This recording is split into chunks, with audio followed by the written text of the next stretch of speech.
It's no secret that this weekend, as Startup Weekend, we're actually the youngest team here. We're Georgetown students. But that doesn't mean that we're unexperienced. As a matter of fact, over the last 2 years, we've been consulting nonprofits internationally and locally on their donor relationship management. And working with these nonprofits, one thing came up over and over again, and it's such a glaring problem that we just couldn't ignore it anymore. On one hand, nonprofits understand the importance of donor relationship management. After all, it's easier to keep a customer than get a new one. But on the other hand, they seem to just suck at it. One nonprofit, we talked to a lot of donors this weekend, and one of them said the number one reason why she stopped donating to her favorite cause is because the organization had lost touch with its donors. So there's 3 core reasons why. One, the technology that's out there is outdated to 1996. It takes hours and hours of training. It takes a lot of people with a lot of skills to use. And would you want to be staring at this all day?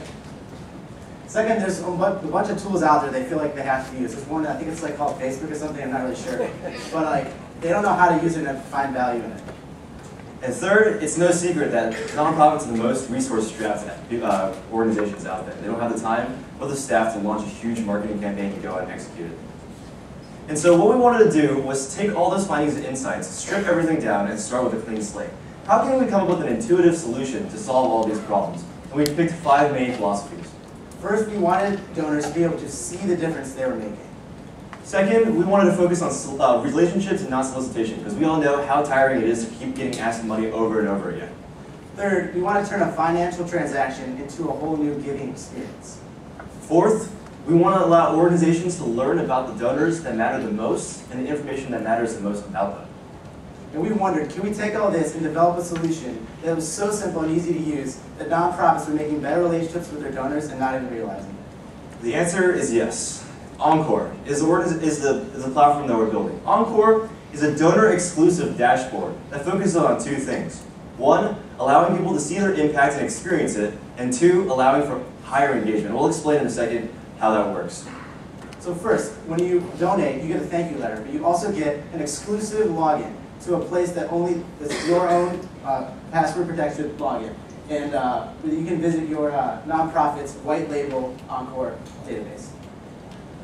Now, on this platform, this is an experience for donors that they've never seen before. And again, it's split into 2 things, impact and engagement.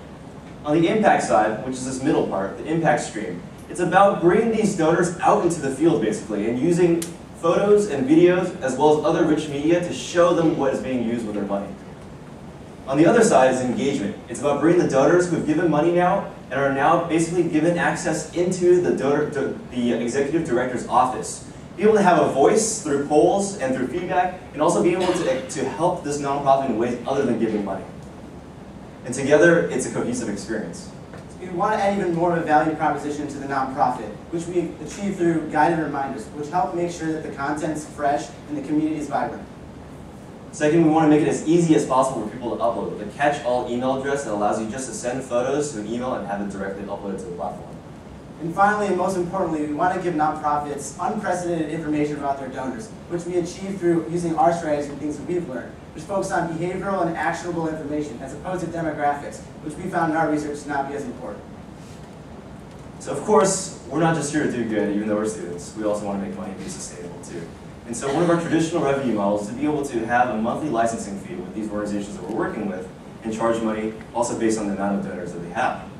But our secret sauce is taking all the data that we've gotten from all the nonprofits on our platform and scraping that data and learning, finding insights and being able to sell that data to businesses, nonprofits, and foundations.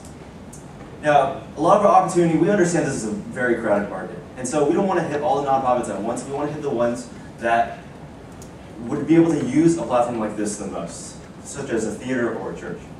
And finally, the reason why we care about this the most, other than, again, we're students and we care about having a social impact, is because this is the way we think the donor experience should be. It should be not about financial transactions. It shouldn't be a dry, one-way giving process. It should be about experiencing the impact that you have and being able to picture it and be able to live it every day. This is the exact type of thing that our clients have been asking for, and this is why we're so excited about it, and this is why we think you should be excited about it too. I'd be happy to answer any questions that you have at this point. Thank you so much.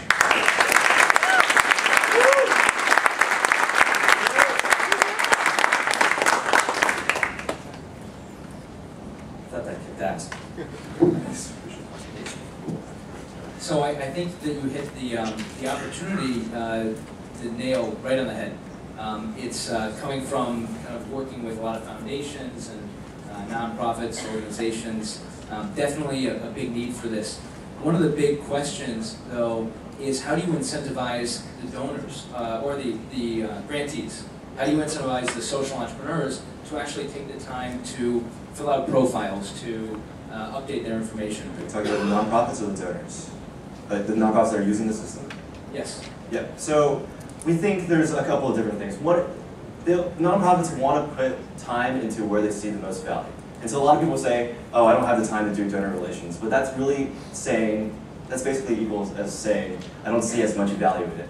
And that goes back to instant gratification. When you go out and ask for a new donor, you immediately get $5. But when you do donor relations, it takes a while for that return to come back.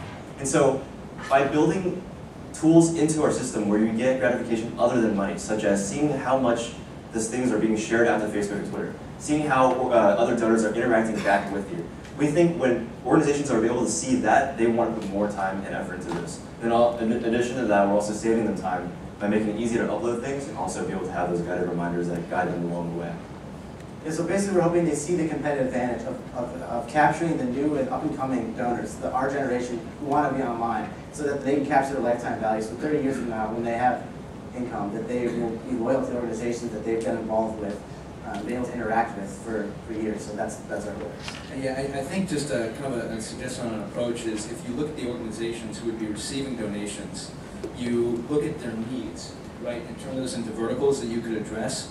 One of them is going to be a need for additional money, right? So one suggestion would be create a transactional space. You know, pre-seed it with tons of donors so that those foundations feel incentivized because if I do this, I could get more money. Or again, look at the other verticals that could be, you know, the other top needs of those foundations. Great, thank you. I thought that was really interesting. That just the collective information that you can gather from all this is fascinating. And the note I jotted down was mint.com for nonprofits, and thinking about how you could use that as sort of tell you the next step. Absolutely. We think if it takes you to have, if there's a book that's called Dummies, Razor's Edge for Dummies, or whatever for dummies out there about your nonprofit software, then you're probably in trouble. Probably want to create something that's intuitive enough that people can be able to use it right away and be able to be guided along the process and do the right thing without even knowing it.